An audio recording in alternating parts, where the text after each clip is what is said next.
The Great Gospel of John, Volume 1, Chapter 95. Thomas and Judas. Judas's nature and Thomas's prediction. Judas's blasphemy.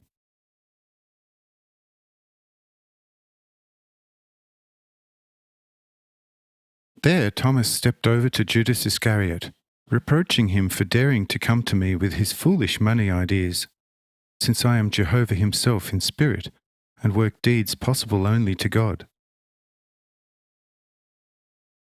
Says Judas to him, "You still are as stupid as you have always been, because you believe either every old wives' tale, or, when you feel like it, nothing at all.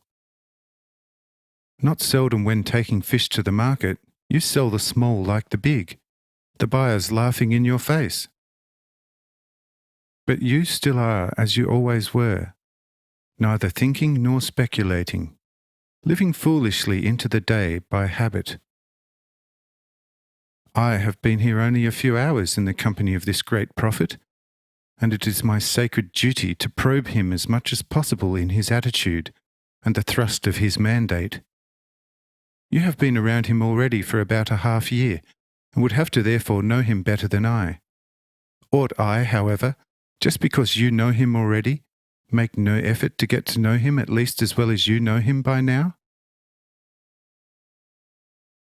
Says Thomas, "Surely you are not thinking of going back home again tomorrow, since you are trying to find out everything today.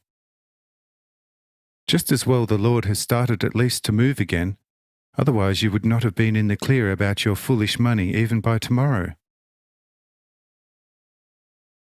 The Lord is right. Cursed money will be the death of you, since you see such glory in it. The Lord surely has made it clear to you what there is to money and how much it can be to the detriment of man's spiritual life. But you have long been wiser than God himself, and hence put on your crown of wisdom right in front of God. But be careful not to suffocate in wisdom once. But what have you to say about my fish sales? Was I not always the first to sell all my fish, whereas you, with all your clever talk, had to still carry half of yours home? I sold the 10 big as well as the 10 little ones for 2 pence each, and could have always sold 5 times that many, had I brought that many to market. And here my reckoning was evidently better than yours, thinking yourself wiser than God, yet a miser seeking your salvation in money. I pay no penny for such wisdom."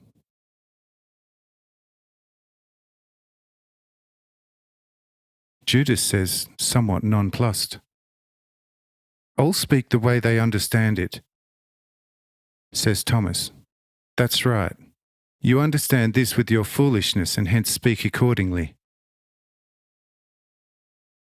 But take a look over where that destitute is squatting. Give him your purse, and for once in your life you shall have acted wisely." Says Judas, "That I shall leave well alone, no one having ever actually given me anything in the real sense of the word, and hence I shall give no one a thing." Says Thomas, "This is a most commendable code, fit for condemnation on the dot. You'll get really far with our Saviour and Master with these principles. I can vouch for you. He in himself is the highest generosity, and you a miser without equal, a good match." Says Judas, "Once I shall have worked him over, and he sees how one has to live in the world, he shall come down from his generosity somewhat. Besides, it is not all that hard to live generously at the expense of those who have something and prepare good meals for one's disciples.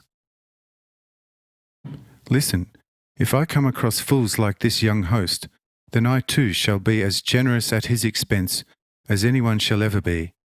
But let this Jesus, who was penniless from birth, sustain and maintain his many disciples from his own means.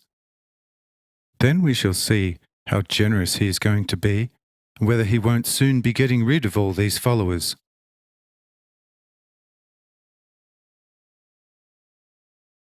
Says Thomas, I say to you nothing other than that you are of the devil, because only the devil can talk the way you just did.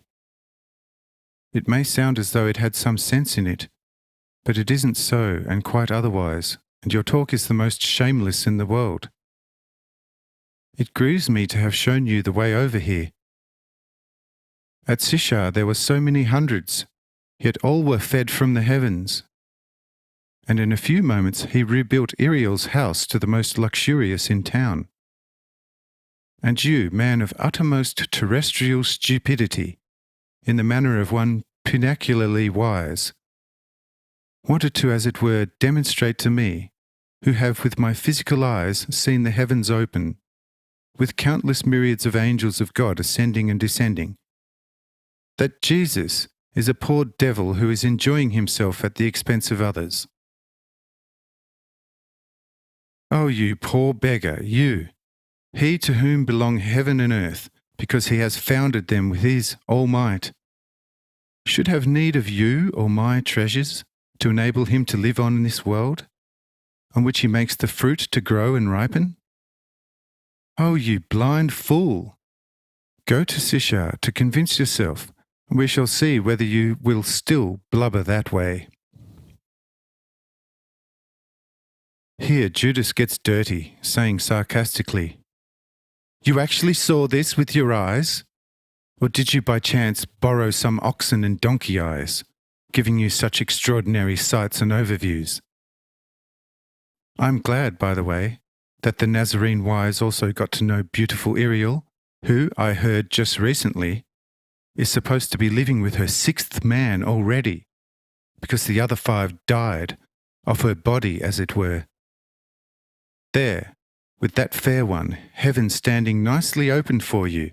Sure. Iriel has transferred quite a few to heaven. Why should she make an exception with you? But I shall nevertheless not be going to Sishar for her, because I keep Moses' statutes and shall have nothing to do with such sinful stuff.